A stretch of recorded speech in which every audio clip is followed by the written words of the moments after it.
Welcome to the yet another day of Thamara. ഇന്ന് നല്ല വെയിലും കാറ്റും ഒക്കെ ഉള്ള ഒരു ബ്രൈറ്റ് ഡേ ആയിരുന്നു. ഇന്നല്ല 2-3 ദിവസമായിട്ട് അങ്ങനെയൊക്കെയാണ്. അതുകൊണ്ട് രാവിലെ തുണിയൊക്കെ കഴുകി വിരിച്ചതിന് ശേഷം അടുത്ത സ്റ്റെപ്പ് ചിങ്കുവാവെ കുളിപ്പിക്കുക എന്നതാണ്. കുളിക്കാന്ന് പറഞ്ഞപ്പോഴേ ആൾ ഓടിക്കഴിഞ്ഞു. പിന്നെ എന്നെ കാണാതായപ്പോ വന്ന് നോക്കുവാണ് എന്റെ ചെറുക്കൻ. അങ്ങനെ ഞങ്ങൾ കുളിക്കാൻ എത്തിക്കഴിഞ്ഞപ്പോൾ ഞങ്ങൾ കുളിക്കുന്ന സ്ഥലം മുഴുവൻ വൃത്തികേടായി കിടക്കുകയാണ്. കുറച്ച് ദിവസമായി അങ്ങോട്ടൊക്കെ ഒന്ന് ഇറങ്ങിയിട്ട് അതിൻ്റെതായ എല്ലാവിധ കുറവുകളും ഇവിടെ ഉണ്ടായിരുന്നു. അങ്ങനെ ഞങ്ങൾ അതെല്ലാം വൃത്തിയാക്കി കുളിക്കാൻ പോവാണ്. കുളിക്കാമെന്ന് പറയുമ്പോൾ ഇത്രയും സന്തോഷിക്കുന്ന ഒരു കുട്ടിയെ ഞാൻ ഇതുവരെ കണ്ടിട്ടില്ല. എന്റെ കൊച്ചിന് വെള്ളത്തിലൊക്കെ കളിക്കാൻ വേണ്ടിയിട്ട് ഭയങ്കര ഇഷ്ടമാണ്. ഒരു കുളമൊക്കെ കണ്ടു കഴിഞ്ഞാൽ അങ്ങോട്ട് എടുത്തങ്ങ് ചാടും. ഈ നിപ്പ് കണ്ട് ആരും തെറ്റിദ്ധരിക്കണ്ട, ഇവൻ ലോക ഉടായ്പാണ്. അതിനുള്ള തെളിവാണ് ഇത്. ആ കുരുത്തങ്കത്തുള്ള ദേഹത്ത് മുഴുവൻ വെള്ളം കുരുവച്ച് ആകമൊത്തം വൃത്തിയേടാക്കി വിട്ട് ഇനി ഇതൊക്കെ ഉണങ്ങാൻ എത്ര നേരം എടുക്കുക?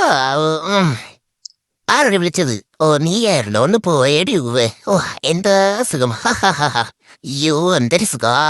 ഇതൊക്കെയാണ് അവസ്ഥ. അവനെ കുളിപ്പിച്ച് കഴിയുമ്പോഴത്തേക്ക് ഞാൻ പാതി കുളിച്ചിട്ടുണ്ടായിരിക്കും. അതുകൊണ്ട് പോയി നന്നായിട്ടൊന്ന് കുളിച്ചിട്ട് വന്നിട്ട് നേരെ ഒരു അവിയൽ അങ്ങ് അടുപ്പിലോട്ട് കയറ്റി.